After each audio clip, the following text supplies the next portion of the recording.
Everyone, আসসালামু আলাইকুম। কেমন আছো সবাই?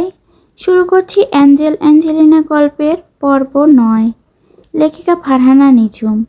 সব কিছু হঠাৎ করেই স্তব্ধ হয়ে আছে। হঠাৎ সময় নিজেকে থামিয়ে রেখেছে। অভদ্র অদ্ভুত আকর্ষণীয় পুরুষটির চোখের দিকে তাকাবার সাহস পাচ্ছে না মেয়েটা। চারপাশের নীরবতা যেন এক অদৃশ্য আয়না তার লজ্জার ভয়কে বহুগুণে প্রতিফলিত করছে। বুকের ভেতর ঘূর্ণিঝড়ের মতো অস্থিরতা। কোথায় রাখবে এত লজ্জা, এত অপরাধবোধ? অবিশ্বাস্য লাগে তার নিজের কাছেই। আসলে কি সে সেই ঠোঁট রেখেছিল ওই পুরুষের আগুনদগ্ধ ঠোঁটে? মুহূর্তে যেন দুঃস্বপ্ন আর আকাঙ্ক্ষার মিশ্র এক মরীচিকা। পুরুষটির প্রতিটি শব্দ এখন তার অন্তরে কাঁপন তোলে। সত্যি কি সে সঠিক বলছে, নাকি সবটাই ভ্রম? এক বিভ্রান্ত হৃদয়ের খেলা। বুকের ভেতর দামামার মতো শব্দ উঠছে, যেন প্রতিটি স্পন্দন রক্তে আগুন ধরিয়ে দিচ্ছে। চারপাশের ধোঁয়াশা বাস্তব নাকি কল্পনা, আতঙ্ক নাকি আকাঙ্ক্ষা, ন্যান্সি নিজে আর পার্থক্য করতে পারছে না। সে কি আবারও সেদিনের মতো বিভ্রমে হারিয়ে গেল, নাকি এই তার ভেতরের অচেনা সত্য, যে সত্য থেকে পালিয়েও সে মুক্তি পাবে? আপনার মতো নষ্ট পুরুষ আমি একটাও দেখিনি। কথায় কথায় মিথ্যে বলেন।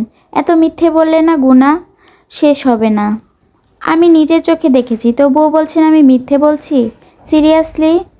কপাল কুঞ্চিত করে ফেলল আফরিদ। নিম্নাষ্ট কামড়ে ধরে বলল, চুপ শালি মাতারি কোথাকার। আমি কখন মিথ্যে বলছি? ন্যান্সি সাপের ন্যায় ফোঁসফোঁস করে বলল, আমি যদি ভুল দেখে থাকি, বা ধরুন আপনার কথা মতো মরীচিকা হয়ে থাকে, তাহলে আমার গ্রাউন্ড ছিল কিভাবে? বলুন, উত্তর দিন। ডান এগিয়ে এনে ন্যান্সির মাথার পেছনের দিকে নিয়ে চুল খামচে মুখটা খুব কাছে নিয়ে এলো আফরিদ। চোখের পাতা কেঁপে উঠল ন্যান্সির। আফরিদ নিখাত কণ্ঠে বলল, এই যে তোকে ছুতে বাধা দিচ্ছিলি, তাই ছিঁড়ে ফেলেছি। হাতের দিকে ইঙ্গিত করতেই চোখ নামায় ন্যান্সি। আফরিদের অনাকাঙ্ক্ষিত হাতের বিচরণ বক্ষভাজে অনুভব করতেই ছিটকে দূরে সরে এলো। বেয়াদব পুরুষ কোথাকার, অনুমতি ছাড়া আমাকে ছোঁয়া নিষেধ। হিলের শব্দ তুলে হনহনীয় করিডোর পার করতে চেয়েও থমকে দাঁড়ায় ন্যান্সি। বুকের কম্পন এখনও থামেনি। না না, সে একা মোটেও যাবে না। বাধ্য হয়ে আবারও পিছনে ফিরতে হলো তাকে। অসহায় চোখের চাহনিতে একপেশে হাসল আফরিদ। লোকটা তাকে দেখলে শুধু হাসতে থাকে। আমি একা যাব না। আফরিদ তাকিয়ে আছে নির্বাক দৃষ্টিতে। সুদর্শন পুরুষ ধীরে ধীরে এগিয়ে এলো রমণীর কাছে।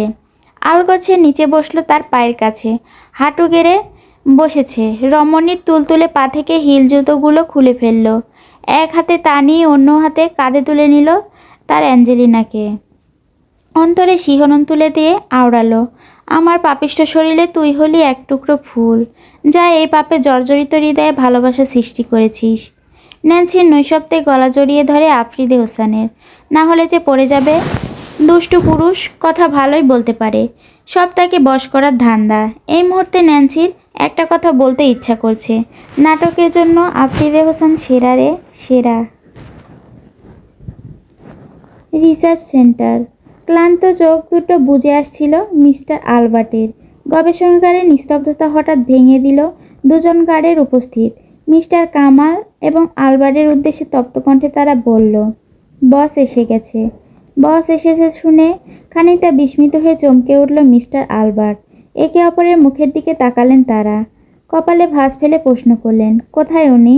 গার্ডটি মৃদুস্বরে উত্তর দিল, আপনাদের নিয়ে যেতে বলেছে। অদ্ভুত নিঃশব্দে ভরে উঠল চারপাশ। ঠান্ডা ফাঁক দিয়ে শরীরটা ভয়ে কাঁপতে লাগলো। মিস্টার আলবার্ট ধীরে ধীরে পা ফেললেন গার্ডের পেছনে। গভীর নীরবতার মধ্যে ফিসফিস করে উঠলেন mister Kamal, mister Albert, do you think you will ever be free from here? তার কণ্ঠ ভয়ে মোড়ানো, কোনো এক আশার আলো খুঁজছে, কিন্তু আকাঙ্ক্ষার ঘন কুয়াশা তাড়া করছে চারিদিক থেকে। মিস্টার আলবার্ট তপ্ত নিঃশ্বাস ফেলে বললেন, I don't know, but I do know this, if we try to except from here, the man will take revenge on those from whom I have been forced to remain imprisoned here for so many years. Mister Albert বুকের ভিতর থেকে বেরিয়ে এলো তপ্ত নিঃশ্বাস। ভেতরে জমে থাকা অগ্নি হাওয়ায় মিশে যাচ্ছে। তার চোখে ভেসে উঠেছে দীর্ঘ বন্দিদশার ক্লান্তি আর বেদনায় গড়া এক অভিজ্ঞতার ভার। তিনি জানেন, মুক্তির চেষ্টা মানে আরেকটি মৃত্যুর ফাঁদ। প্রতিশোধ পরায়ণ সেই মানুষটা কতটা নির্মম যে পালাবার সাহস দেখাবে, বিনাশ করে নেমে আসবে তাদের ওপর, যাদের জন্য তিনি এত বছর ধরে এই অন্ধকার কারাগারের দেয়ালে আটকে আছেন। কারাগার বললেও কম হবে, তাদের ওপর যেরকম অত্যাচার হচ্ছে তা আর কারো সাথে যেন না হোক। কামাল অসহায় চোখে তার মিস্টার আলবার্টের দিকে তাকালেন। বাইরে যাওয়ার মতো কোনো টান নেই তার জীবনে, আপনজনও নেই কোনো। যারা ছিল তারা এতদিন বোধহয় 3 হাত মাটির নিচে রয়েছে। চাইলে হয়তো এখনই পালাতে পারতেন তিনি, কিন্তু আলবার্টকে ফেলে যাওয়ার নিষ্ঠুরতা তার হৃদয় মেনে নিল না।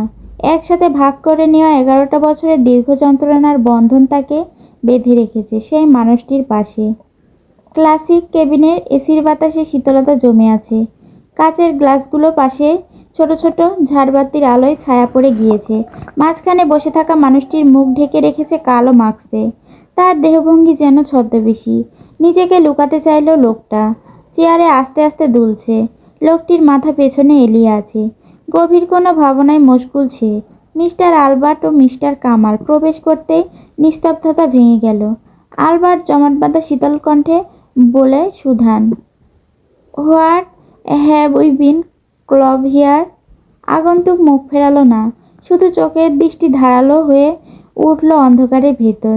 সে চায় না তাকে দেখুক এই দুই সায়েন্টিস্ট। বারিকি কণ্ঠে বলে উঠল, how for you the work? Mister Albert ভীষণ বিরক্ত হলেন। তিনি অবশ্যই বাংলা জানেন, অথচ এই লোকগুলো জানেই না তা। গমগমে মুখ করে বলল, there is no time. The fire you act, the sooner you will be free.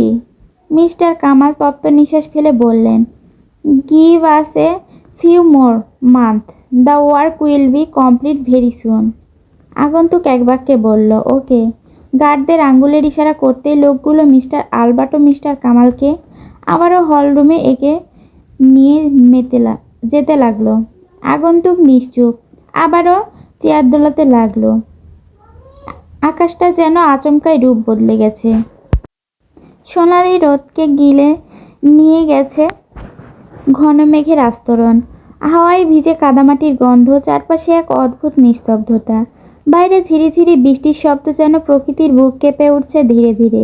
প্রতিটি ফোঁটা মাটিতে পড়ে আরেকটা অজানা সুর তোলে। মনে হয় যেন আকাশ তার গোপন অভিমান ঝরে পড়েছে পৃথিবীর বুকে। ঘরের জানালায় ফোঁটা ফোঁটা কাচের গড়িয়ে এসে রুমের ভেতর প্রবেশ করছে। ফ্রেশ হয়ে বেরিয়ে এলো ন্যান্সি। মাথাটা বড্ড ভারী লাগছিল তার। ক্লান্তি তো আছেই। আফরিদ ন্যান্সির ভয় বুঝতে পেরে আর নিচে যায়নি। অ্যানাউন্স করে দিয়েছে পার্টি ওভার। বেডের কাছে এসে কপাল ভাঁজ পড়ল ন্যান্সির। একটা বাক্স রাখা। হ্যাঁ, এটার কথাই তো আফরিদ বলেছিল নিচে।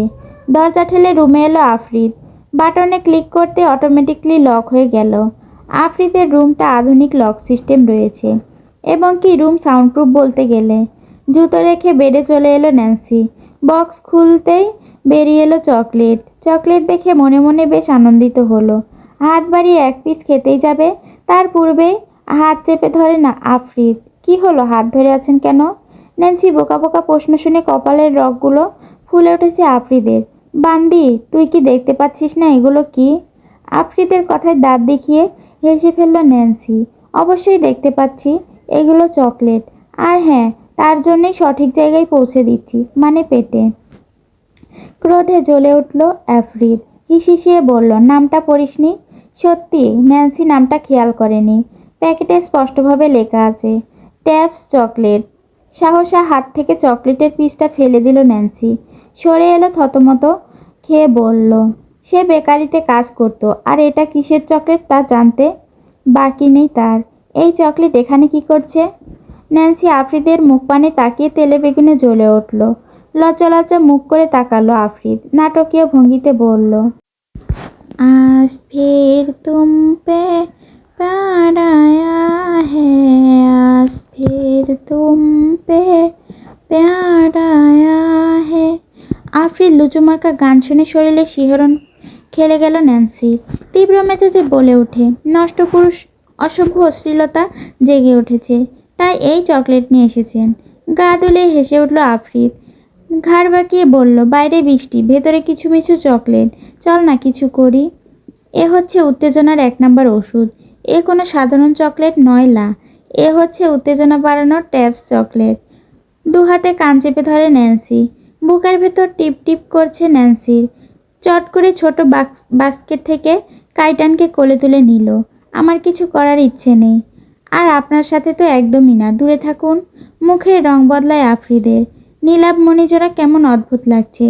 ঘোর নেশা। রুমের ভেতর ওয়াইন শপ রয়েছে, সেখান থেকে একটা হুইস্কির বোতল তুলে নিল। দাঁত দিয়ে চিপি খুলে প্রায় অর্ধেকটা শেষ করে বলে, আজকে তো কিছু করবই। কেউ আমাকে আটকাতে পারবে না, নয়তো আমার এত পরিশ্রম বৃথা যাবে। তুই চাইলে চকলেট এখনই খেতে পারিস, নয়তো আমি খাইয়ে দেই। 2 কদম পিছিয়ে গেল ন্যান্সি। কাইটানকে শক্ত করে জড়িয়ে রেখেই বলল, লজ্জা করে না? একটা বিড়ালের সামনে অশ্লীল কথা বলছেন। তীক্ষ্ণ দৃষ্টিতে কাইটানের দিকে তাকালো আফ্রিদ। ম্যাও ম্যাও করে উঠল কাইটান। আফ্রিদ আদেশস্বরূপ বলল, এই কাইটান, কান বন্ধ কর আর রুম থেকে বের হ। ভোলা ভোলা কাইটান কিছুই বুঝল না। আফ্রিদ ধমকে সুরে বলল, ওই শালা, নাম কোল থেকে। এখন তোর আম্মু আমার কোলে উঠবে। চট করে নেমে গেল ন্যান্সির কোল থেকে। আবারও নিজের জায়গায় বাস্কেটে চলে গেল। আফ্রিদের আশ্চর্য মার্কা কথা শুনে আরেক দফা চমকে ওঠে। ভুবন ভোলানো হাসিটা ওষ্ঠকোণে খেলে গেল আফ্রিদের। বাচ্চাদের মতো ঠোঁট উল্টে বলল, মা কাইটান, খুব শীঘ্রই আমি তোর জন্য বউ নিয়ে আসবো। থরথরিয়ে কাঁপছে ন্যান্সি। আফ্রিদকে ভীষণ ভয় পায় সে। আপনি কি? এখন কিছু করলাম না তার আগেই? চুপ করুন অশ্লীল লোক। আমি বলছিলাম আমার ঘুম পাচ্ছে, চকলেটগুলো সরান। আফ্রিদ কি কথা শুনে উহু এবারেও শুনল না। আজকে রাত মজা, হুইস্কি আঁখো সে লেঙ্গে। ভুলভাল গান শুনে আর আফ্রিদের অদ্ভুত আচরণে জান যায় যে অবস্থা ন্যান্সির। ফাঁকা ঢোক গিলে বলল, আমি চললাম। দৌড়ে দরজার কাছে যায়, অথচ দরজা লক করা। উদর হাতের স্পর্শ পেতেই পিঠের শিরদাঁড়া বেয়ে শীতল রক্তস্রোত গড়িয়ে গেল বোধ হয়। আখিদয় খিচিয়ে বুঝে নিল ন্যান্সি। আর কি বাঁচতে পারবে বেহায়া লোকটার থেকে? তুই তো গেলি রে বান্দি জানকি বাচ্চা। বাইরে প্রকৃতি যেন ক্ষুব্ধ, আকাশ থেকে ঝরে পড়ছে ধুমধারাক্কা বৃষ্টি। চারপাশের গাছপালা একটানা ধো ধো করে কেঁপে উঠছে। বাতাসে ঝাপটা উঠেছে ঝোড়ো হওয়ায়, কিন্তু এহসান মঞ্জিলের ভেতরে বাইরে অস্থিরতার বিন্দুমাত্র সাড়া নেই। রমণীর বুকের ভেতর দুরু দুরু কাঁপন, শ্বাস যেন আটকে আসছে। কোথায় যে তার ওড়নাটা পড়ে গেছে তা নিজেও জানে না। মনে মনে সন্দেহ জন্মায়, নিশ্চয় বিছানা থেকে দূরে ফেলেছে। নষ্ট পুরুষটি ইচ্ছে করে ওড়নাটা সরিয়ে একটানে খুলে নিয়েছিল। চোখ তুলে তাকাতে পারে না সে। এই নীলাভ দৃষ্টি যেন সর্বনাশের ঘূর্ণি, যেখানে ডুবে গেল আর ফেরার উপায় নেই। নির্লজ্জ পুরুষটি প্রথমে জোর করে বিয়ে করছে, আর এখন সে জোর করে চাইছে বাসরের অধিকার আদায় করতে। রমণীর অন্তরের ভেতর জ্বালা ধরেছে। ভয়, লজ্জা, ঘৃণা সব মিলেমিশে মনে মনে কেবল বকুনি দিচ্ছে সে, অথচ মুখে একটিও শব্দ বেরোচ্ছে না। নরম তুলতুলে বিছানায় ন্যান্সির ওপর নিজের সম্পূর্ণ ভার ছেড়ে শুয়ে আছে আফ্রিদি হোসেন। পরনে শুধু কালো রঙের ট্রাউজার প্যান্ট ছাড়া কিছুই নেই। চোখ দুটো শক্ত করে বুজে রেখেছে ন্যান্সি, তাকাবে না মোটেও। আফ্রিদ চোখে হাসে। ভীতু মেয়েটা তার মাথা খারাপ করে দিচ্ছে। ছুঁতেও পারছে না, আর না ছুঁয়েও থাকতে পারছে না। ছুঁয়ে দিলে যদি ঝরে পড়ে, তবে কাকে জ্বালাবে? লালচে গালে নাক ঘষে আফ্রিদ।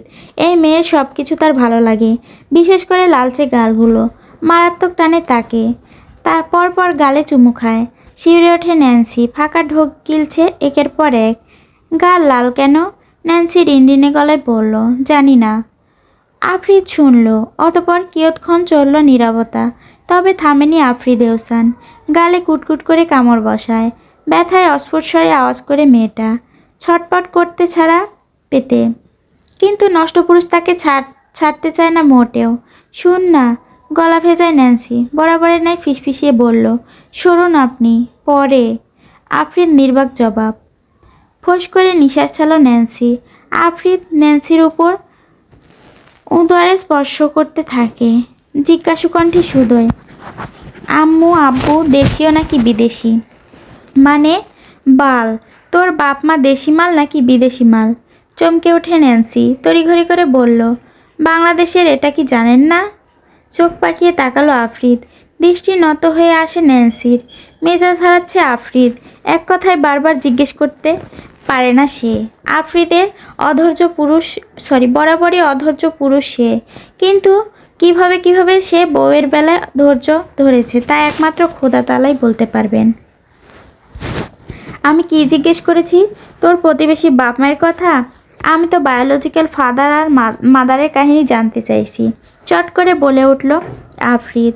থমথমে মুখ করে তাকালো ন্যান্সির নাজুক মুখ পানে। মুহূর্তের মধ্যেই মেজাজ ঠান্ডা হয়ে আসে। নৈশব্দে ঠোঁট ফুলে উঠে বসে মেয়েটা। আফরিদ একগাল হেসে বলল, বল না। মনে নেই ওদের? মুখ অস্পষ্ট। আফরিদের ভ্রু কুঁচকে নিল। পরক্ষণেই মজা ছলে আওড়ালো, আমার এখন একটা জিনিস মন চাচ্ছে, জানিস কি? প্রশ্নবিদ্ধ নয়নে মুখ তুলে তাকায় ন্যান্সি। আফরিদ লজ্জা ভাব নিয়ে বলল, রে। এক লাফে বিছানা ছেড়ে উঠে দাঁড়ালো ন্যান্সি। এই পুরুষ বলে কি? নিজের স্ত্রীকে কেউ এসব বলে? ন্যান্সি ভয় পেতে দেখে অট্টহাসিতে ফেটে পড়ে আফরিদ। তার হাসি যেন থামতেই চাইছে না। তাকে হাসতে দেখে আরও বেশি ভয় লাগছে। এক্ষুনি বোধহয় ময়মুনা হোসেন গদগদ কণ্ঠে ডেকে উঠবেন, বেটা, হোয়াট হ্যাপেন? হুশ, চুপ করুন। হাসছেন কেন? এক্ষুনি সবাই চলে আসবে। আফরিদ নিশ্চুপ, ভ্রু বাঁকালো তৎক্ষণাৎ। রুম সাউন্ড প্রুফ, কোনো শব্দ যাবে না। এবং কি তোর ন্যান্সি থাকলো না, চলে গেল কাইটানের কাছে। কোলে তুলে বসে পড়ল ফ্লোরে। কাইটান জেগে উঠেছে, তাকে খাওয়ানো প্রয়োজন।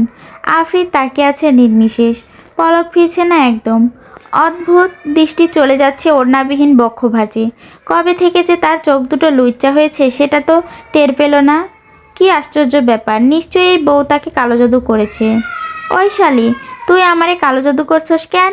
ধমকেশ্বরে কথাটা শুনে ঘাড় বাঁকিয়ে তাকালো ন্যান্সি, বোঝার চেষ্টা করে নষ্ট পুরুষের অভিব্যক্তি। আমি কেন আপনাকে কালো জাদু করতে যাব? আফরিদ গভীরভাবে চোখ বুলিয়ে ন্যান্সির ঠোঁট পরখ করে। কিভাবে ঠোঁট এলিয়ে কথা বলছে সে। কথা বলার সময় চোখ দুটো গোল হয়ে আসে। আফরিদের মন উড়ু করছে। বসা থেকে উঠে এসে ধপাস করে বসে পড়ল ন্যান্সির পাশে। একটা কথা বলি? ন্যান্সি দুদারে মাথা দোলায়। আফরিদ ওর ঠোঁটে আঙ্গুল ছুঁয়ে বলল, আমার বুকে একটু মাথা রাখো। শুনো হৃদস্পন্দন, মাংসপিণ্ডটা শুধু তুমি ছাড়া কিছু বোঝে না। নিশ্চুপতার ভেতরে এক অদৃশ্য ঢেউ বয়ে চলেছে। নষ্ট পুরুষটি প্রেমময় বাক্য যেন বৃষ্টির টুপটাপ ফোটার মতো গিয়ে আছড়ে পড়ছে ন্যান্সির অন্তরে। বুক কেঁপে ওঠে, নিঃশ্বাস ভারী হয়ে আসে। নিষ্পলক নয়নে সে তাকিয়ে থাকে। কিছুক্ষণ সেই দৃষ্টিতে ভয় নেই, আছে অচেনা অদ্ভুত মাদকতা।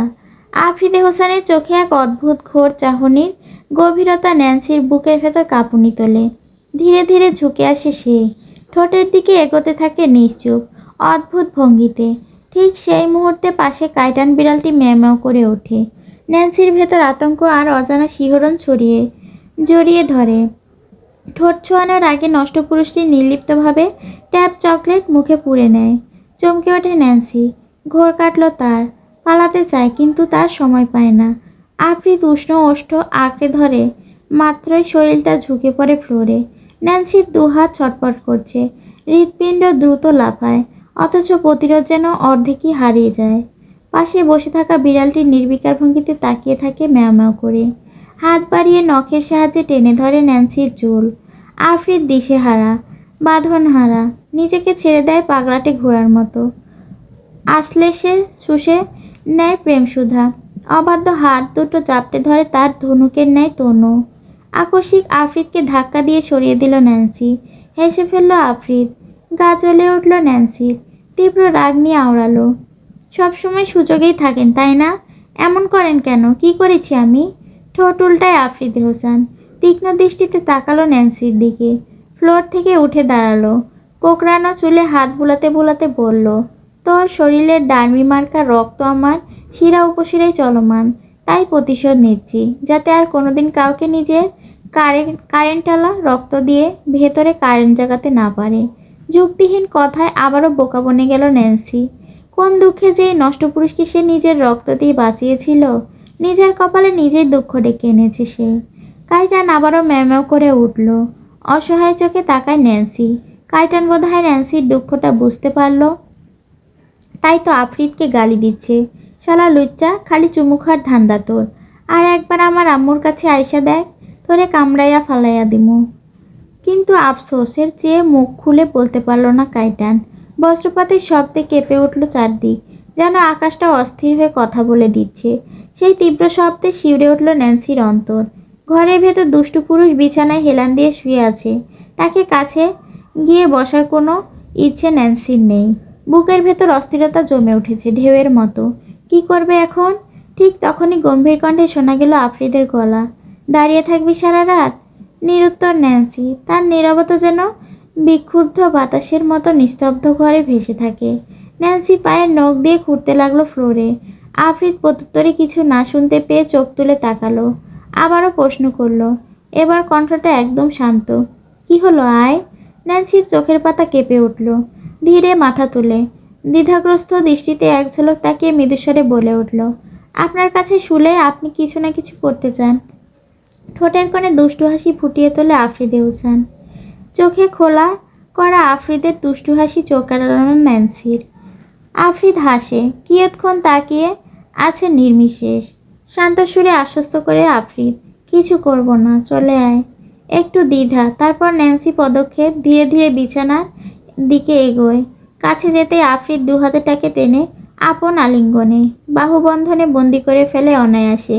কানে ফিসফিস করে বলে, নরম নরম গরম গরম বান্দি জানকি বাচ্চা। কথাগুলো যেন মায়াবী মন্ত্রের মতো ভেসে আসে। মুহূর্তেই চাদরের নিচে ঢেকে যায় তাদের দুজনের দেহ। কি অদ্ভুত এক জাদুতে ন্যান্সির সমস্ত অস্থিরতা মিলিয়ে যায়। বুক ভরে আসে নিস্তব্ধ শান্তি। আর অল্প পরেই সে ডুবে যায় গভীর ঘুমে। যেন ঝড়ের রাতও তার ক্লান্ত আত্মকে আর ছুতে পারে না। আফ্রিদ ঘুমন্ত মায়াবী কপালে চুমু খায়। নেশাতুর কণ্ঠে সুধ হয়, কবে আমার হবি অ্যাঞ্জেলিনা? তোকে জোর করে আমার করতে ইচ্ছে করে। যদি ব্যথা পাস, দেখ বাল বাল বাল। ব্যথাও দিতে পারবো না, আবার না ছুঁয়ে থাকতেও পারবো না। ইয়া খোদা, অ্যাঞ্জেলিনাকে আমার জন্য পাগল করে দাও। এরপর লুতুপুতু করার সুযোগ করে দাও। আমি আফ্রিদে হোসেন তোমার নামে মসজিদে গুনে গুনে 1000 টাকা দিব। রুমে ঘুমন্ত অবস্থায় রয়েছে কল্পনা। তার ফোঁস নিঃশ্বাস বলে দিচ্ছে সে গভীর ঘুমে ডুবে আছে। নীলাদ্রি বিছানা ছেড়ে উঠে দাঁড়ালো। ধূর্ত লোকটা এগিয়ে গেল জানালার দিকে, চুপচাপ কাউকে খুঁজে। আড়ালে দাঁড়িয়ে আছে কেউ একজন, ওই দূরে রয়েছে। নীলাদ্রি বাঁকা হাসলো। চুপচাপ আবারও কাবাডের কাছে এগিয়ে গেল। কাবাড খুলে কালো রঙের ব্যাগটা বের করে নিয়ে আসে। আবারও জানালার কাছে এগিয়ে গেল। অদূরে দাঁড়িয়ে থাকা লোকটির উদ্দেশ্যে ব্যাগটা ছুঁড়ে ফেলল। তড়িঘড়ি করে ব্যাগটা তুলে নিল আগন্তুক। হাতের ইশারায় সালাম জানিয়ে চুপচাপ বেরিয়ে গেল। নীলাদ্রি শান্ত হলো। তৎক্ষণাৎ কাঁধে হাতের স্পর্শ পেতেই হকচকিয়ে গেল। কল্পনা জেগে গিয়েছে। নীলাদ্রিকে জানালার কাছে দেখে সন্ধিহান কণ্ঠে শুধোয়, তুমি এখানে কি করছো? আর এত রাতে জানালা কেন খুলেছ? নীলাদ্রি মেয়েদের বেশি প্রশ্ন করার স্বভাব মোটেও পছন্দ করে না। আহা কল্পনা, দেখছো তো দাঁড়িয়ে আছি, তাহলে জিজ্ঞেস করছো কেন? কল্পনা আবারও শুধোয়, সেটা তো জিজ্ঞেস করেছি। এত রাতে দাঁড়িয়ে আছো কেন? নীলাদ্রি তপ্ত নিঃশ্বাস ছেড়ে আওড়ালো, ঘুম আসছিল না তাই। কল্পনা নির্লজ্জের মতো হাসলো। নীলাদ্রির বুকে হাত বোলাতে বোলাতে বলল, তাহলে বিছানায় এসো, তোমার ঘুমের ব্যবস্থা না হয় আমি করে দিচ্ছি। নীলাদ্রি বিরক্ত হলো। গায়ে পড়া মেয়েগুলো দেখলে জুতো পেটা করতে ইচ্ছে করে তার। এগুলো শুধু সারাদিন থাকে বিছানায় যাওয়ার জন্য, সুযোগ খুঁজতে থাকে সব সময়। যদিও কল্পনা তার বউ না হতো, তাহলে এক্ষুনি গলা কেটে ফেলতো। মোটেও হাত কাঁপতো না তার। কল্পনা জোরপূর্বক তাকে টেনে নিয়ে গেল বিছানার দিকে। নীলাদ্রি ধূর্ত মস্তিষ্ক চিন্তায় আছে, কাজটা আদতেও কি ঠিকঠাকভাবে করতে পারবে, নাকি কোনো ঝামেলা হবে। আসলে নীলাদ্রির উচিত ছিল নিজে গিয়ে কাজটা করা। এত দুশ্চিন্তা নেওয়া যাচ্ছে না, খুব শীঘ্রই ব্যবস্থা করতে হবে। আফিয়া হায়দার রান্না করতে ব্যস্ত। সকাল সকাল বাসা থেকে বেরিয়ে গেছেন মামুন হায়দার। কোথাও গেছেন কাউকে বলেননি, কিন্তু বলেছেন একটা জরুরি কাজ আছে তাই যেতে হয়েছে। নিজের রুম থেকে বেরিয়ে এলো তন্নি। তারা এখন কুমিল্লায় থাকে। এ কথাটা দু একজন ছাড়া কেউই জানে না। মা শুনো। হ্যাঁ বল। কড়াইয়ে তেল ঢালতে ঢালতে বললেন আফিয়া হায়দার। তন্নি মিনমিনে গলায় বলল, আম্মু, গতকাল পৃথ্বী ভাইয়া এসেছিল। ব্যস্ত হাতটা থেমে গেল আফিয়া হায়দারের। তিনি পৃথ্বীকে চিনেন, ইতির বন্ধু হয় শুনেছে। পৃথ্বী এখানে? তন্নি খানিকটা অস্বস্তি নিয়ে বলল, আমার সাথে দেখা করেছিল। বিস্মিত কণ্ঠে শুনুন সুধান আফিয়া হায়দার। কেন? কি বলল তোকে? তন্নি চাপা নিঃশ্বাস ফেলল। ভাইয়া ইলহাম আপুর কথা জিজ্ঞেস করছিল। কপাল কুঁচকে এলো আফরিদ হায়দারের। কি জিজ্ঞেস করলো? আপুকে খুঁজছে। বল, আমরা কেন তাকে ফেলে চলে এলাম। আরও অনেক কিছু। তুই কি বললি? আমি যেটা সত্যি সেটাই বলেছি। চমকে ওঠেন আফিয়া হায়দার। থাপ্পড় বসালেন তন্নির মাথায়। বলদ নাকি তুই? কিছু বুঝিস না? এখন যদি ওই গুন্ডাটা লোক নিয়ে এখানে চলে আসে? মলিন মুখ করে তাকালো মায়ের দিকে। সে ভুলটা কি করলো? সত্যি বলা কি ভুল? আফিয়া হায়দার কপাল চাপড়াচ্ছেন। মামুন হায়দার আসলে সব কিছু বলতে হবে ওনাকে। যদি আবারও তাদের এই ইলহামের জন্য এই কুমিল্লাও ছাড়তে হয়, তখন কি হবে? অদূরে বড্ড গাছের পাশে একটা সাদা রঙের গাড়ি দাঁড়িয়ে আছে। গাড়ি থেকে নেমে এলো একজন ভদ্রলোক। তার নাম মনসুর আহমদ। রাস্তা পার করে একটা ব্যাগ নিয়ে এগিয়ে গেলেন মামুন হায়দার। সেই ব্যাগটা লোকটার হাতে তুলে দিতে দিতে বললেন, এটাতে সব ডিটেলস আছে। লোকটা কালো ব্যাগে ভালো করে দৃষ্টি বুলিয়ে সন্ধিহান কণ্ঠে বলল, সব ঠিকঠাক আছে তো? মামুন হায়দার মাথা নাড়িয়ে সম্মতি জানিয়ে আওড়ালেন, আমার যতটুকু করা ছিল আমি ততটুকু করে এসেছি এত বছর ধরে। এরপর যদি আমাকে দোষারোপ করা হয় তবে আমি মানব না। বাঁকা হাসল ভদ্রলোক। বিদ্রূপ স্বরে বলল, তারপরেও তো ধরে রাখতে পারলে না পাখি। পরাগ পার। মামুন হায়দার কথা বাড়ালেন না। ততক্ষণে ভদ্রলোক ব্যাগটা নিয়ে গাড়িতে উঠে বসলো। ড্রাইভ দ্রুত গতিতে স্টার্ট দিল। মুহূর্তের মধ্যে সামনের দিকে চলে গেল কালো গাড়িটা। মামুন হায়দার কিয়ৎক্ষণ দাঁড়িয়ে সবটা দেখলেন। অতঃপর আবারও বাড়ির পথে পা বাড়ালো। দ্রুত বাড়িতে ফিরতে হবে যে, নয়তো আফিয়া হায়দার আবারও একের পর এক প্রশ্ন করতে শুরু করবে। রোদের উজ্জ্বলতা ক্রমে গাঢ় হয়ে উঠেছে, যেন পৃথিবীর বুক জুড়ে সোনার ঝিলিকি ছড়িয়ে দিচ্ছে। আকাশে ভাসমান তুলোর মতো মেঘগুলো রোদের আলোয় ঝলমল করছে। চারপাশে ব্যস্ততার আবহ রাস্তায় ছুটছে। রিকশা, দোকানের শাটারগুলো একে একে উঠেছে। বাতাসের ভেসে আসছে চায়ের দোকানের ধোঁয়া মেশানো সুবাস। গাছের পাতায় সূর্যের আলো এসে পড়েছে হীরের ঝিকিমিকির মতো। কোথাও হালকা বাতাস বইলে পাতা কেঁপে ওঠে, সোনালি ঝলক ছড়িয়ে দিচ্ছে। পাখিরা তখনও ডানা মেলে এদিক সেদিক উড়ছে। সকাল 10:30 ছুঁই ছুঁই। ঘুম থেকে উঠেছে ন্যান্সি। এই বাড়িতে তার কোনো কাজ নেই। বলতে গেলে সে রানীর হালে আছে। বড্ড বিরক্ত লাগে তার। কেমন যেন এই বাড়ির সবাই। একমাত্র ফাহমিদার সঙ্গেই কথা হয় ন্যান্সির। বাকিরা নিজে ব্যস্ত। নীলাদ্রির স্ত্রী কল্পনা সর্বদা ফোনে ব্যস্ত থাকে। ময়মুনা হোসেন সকালবেলায় কোথায় যেন বেরিয়ে যান এবং দুপুরের দিকে ফেরেন। বাবা মার সাথে অনেক দিন ধরে কথা হয় না ন্যান্সির। এখানে আসার পর তার ফোনটা নিয়ে নিয়েছে আফরিদ। এরপর ফোন চাইতেই মনে নেই ন্যান্সির। ফেরার প্লাজোর সাথে cute print oversize T shirt, এর সাথে গলায় একটা স্কার্ফ ঝুলিয়ে রেখেছে ন্যান্সি। ছোট ছোট পা ফেলে ড্রয়িং রুমে গেল। সোফায় বসে আছে আফরিদ। খুব মনোযোগী হয়ে ল্যাপটপে কাজ করছে। মুখের অভিব্যক্তি অদ্ভুত লাগছে। মনে হচ্ছে রেগে আছে।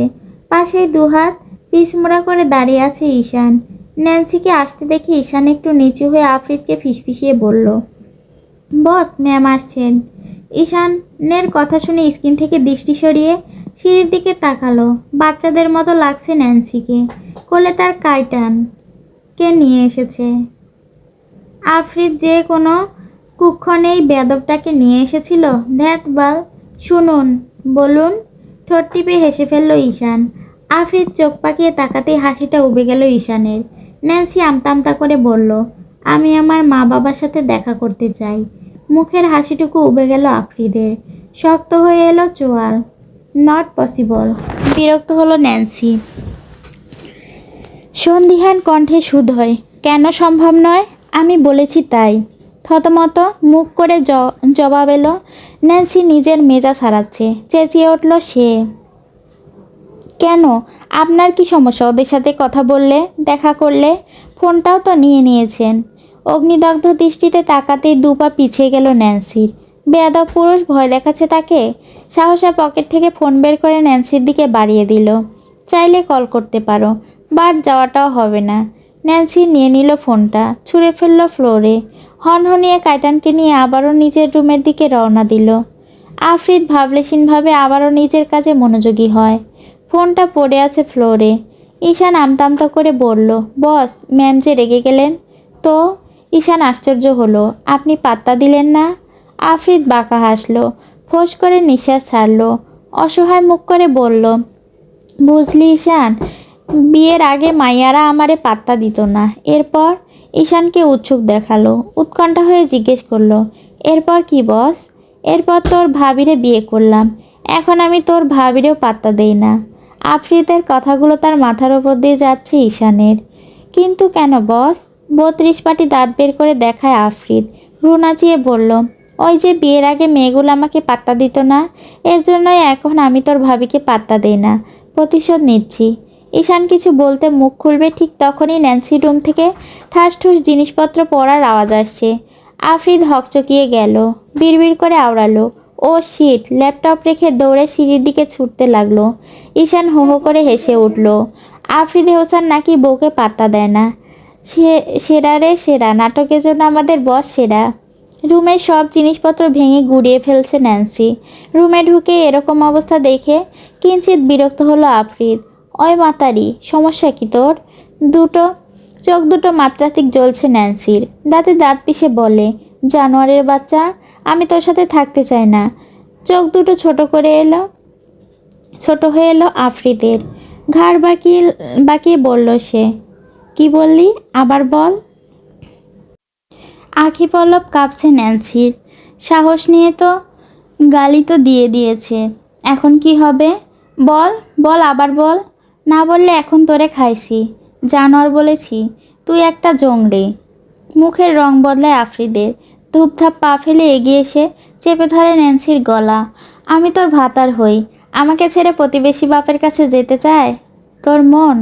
হো হো করে কেঁদে উঠল ন্যান্সি। পরক্ষণেই হাত ছড়িয়ে নিল আফ্রিদ। আফ্রিদ বুকে ধূপ করে একটা কিল বসিয়ে কান্না ভেজা কণ্ঠে বলল, নষ্ট পুরুষ কোথাকার, তোর ওপর গজব পড়ুক। আফ্রিদ গা দলিয়ে হাসে। দুহাত পেঁচিয়ে ধরে ন্যান্সি, ছটপট করে নিজেকে ছাড়াতে সে। বেয়াদব পুরুষ ছাড়ে না তাকে। সজোরে কামড় বসালো আফ্রিদের ঘাড়ে। দাঁত বসিয়ে দিয়েছে রীতিমতো। বান্দির বাচ্চা, তুই নষ্টা। কারণ আমি একবার না 1000বার তোকে ছুঁয়েছি। খুব শীঘ্রই গভীরভাবে ছুব, সেদিন ইচ্ছে মতো নষ্ট পুরুষ বলিস। ব্যথায় ছটফটানি বেড়ে যায় ন্যান্সির। হঠাৎ শান্ত হয়ে গেল। নীলাভরঙা মনির দিকে দৃষ্টি মেলাতেই দেখে বাজে পুরুষটা মুচকি হাসে। ফিসফিসিয়ে ঘোর লাগা কণ্ঠে আওড়ালো, আমার সিস্টেমে সমস্যা করে তুই এমনে তাকালে? পরে যদি বাইরুম কিছু হয় সামলে নিস। ন্যান্সি লজ্জা পেল। এতটা ঠোঁট কাটা কেউ কী করে হতে পারে? আপনার মিনিমাম লজ্জা নেই? চুপ শালি, লজ্জা আমার থাকবে কেন? লজ্জায় মরুক আমার শত্রু। পুরুষ মানুষের লজ্জা থাকতে নেই, এটা আবার কেমন বস্তু? ছি ছি, এসব লজ্জা নামক অশ্লীল কথাবার্তা আর কখনো আমার সামনে বলবে না। বস্ত্র ধারণ আর লজ্জা ধারণ মেয়েদের কাজ, আর লজ্জার বস্ত্র হরণ ছেলেদের কাজ। এবারে নিজের অদ্ভুত যুক্তি দিয়ে চুপ করিয়ে দিল ন্যান্সিকে আফ্রিদ। ফ্যাল করে তাকিয়ে আছে ন্যান্সি। আফ্রিদ বদলায় আবার হাত পা নিষ্পিস করছে তার। জানকি বাচ্চা, চল কুম্ফু কারাত খেলি। আমার না কেমন ফিলিংস আসছে। ন্যান্সির অন্তঃস্থলে কাঁপুনি ধরে। শুকনো ঢোক গিলে সে। পুরুষটি একটুখানি ছোঁয়াতেই যেন মনে হলো রমণী ভেঙে গুড়িয়ে যাবে। তার চোখে মুখে ভয়ের স্পষ্ট, অথচ ঠোঁটকাটা নির্লজ্জ পুরুষটি নিরন্তর ছুঁতে চাইছে তাকে। সরতে চেয়েও সে পারল না। সাপের মতো শক্ত করে পেঁচিয়ে ধরেছে পুরুষ। রমণী শ্বাসরুদ্ধ হয়ে এলো। কণ্ঠনালী আটকে কিছুটা বলতে পারছে না। তবুও প্রতিরোধের শেষ চেষ্টা পুরুষের বাহুতে দাঁত বসিয়ে দিল সে। কিন্তু আফ্রিদি হোসেন থামল না। কানের লতিতে জিভ ছুঁয়ে চুম্বনের ভেতর দিয়ে অদ্ভুত ভঙ্গিতে আওড়ালো, my dear personal piranha fish, I want to eat you. কথাটা শুনে কেঁপে উঠল ন্যান্সি। বুকের ভেতর ভয় আর অচেনা কাম্পন একসাথে ছড়িয়ে পড়ল। কষ্টে শিখতে বেরিয়ে এলো তার গলার প্রশ্ন, সবসময় মেয়েদের কাছে ঘেঁষেন কেন আপনি? আফরিদ বাঁকা হাসলো। সেই হাসিতে বিদ্রুপের সাথে মিশে আছে অদ্ভুত চাওয়ার আভা। মুহূর্তেই দুহাতে কোলে তুলে নিল ন্যান্সিকে। আতঙ্কে হলেও ন্যান্সির দুপা অজান্তেই জড়িয়ে ধরল তার কোমর। আফরিদ তার লাস্যময়ী গলার কাছে ঠোঁট রাখল। চুমুর পর চুমুতে ভরিয়ে দিতে দিতে বলল, আমি মেয়েদের কাছে যাব না তো কি ছেলেদের কাছে যাব? আমি কিন্তু খাঁটি পুরুষ, চাইলে তুই নিজেই পরীক্ষা করে দেখতে পারিস। রমণী তখন লজ্জায় ভয়ে কেমন এক অদ্ভুত আবেশে বাকরুদ্ধ মনে হলো। তার ভাষা যেন আফ্রিদের আলিঙ্গনের ভেতর গলে হারিয়ে যাচ্ছে। ন্যান্সি আচানক কোল থেকে নেমে যেতে চাইল। তার ছটপটানি বিরক্ত করছে আফ্রিদকে। চোখ রাঙিয়ে বলল, কী সমস্যা? ভার্জিনিটি খোয়াতে দিচ্ছিস না কেন? ন্যান্সি আমতা আমতা করে বলল, আমার আমার একটা জিনিস বলার ছিল। আফ্রিদ প্রচণ্ড বিরক্ত, নিরেট স্বরে বলল, পরে শুনবো। ন্যান্সি থামল না, কম্পিত কণ্ঠে আওড়ালো, আগে আপনি ডাক্তারের কাছে যান। আপনার সিস্টেমের সাথে সাথে আপনার মাথাও খারাপ হয়ে গেছে। কথাটা বলেই কোল থেকে নেমে দৌড় দিল দরজার দিকে। ক্ষোভে ফেটে পড়ে আফ্রিদ, চেঁচিয়ে উঠল, সাহসা, বান্দির বাচ্চা, তোরে আজকে খাইছি, দাঁড়া তুই।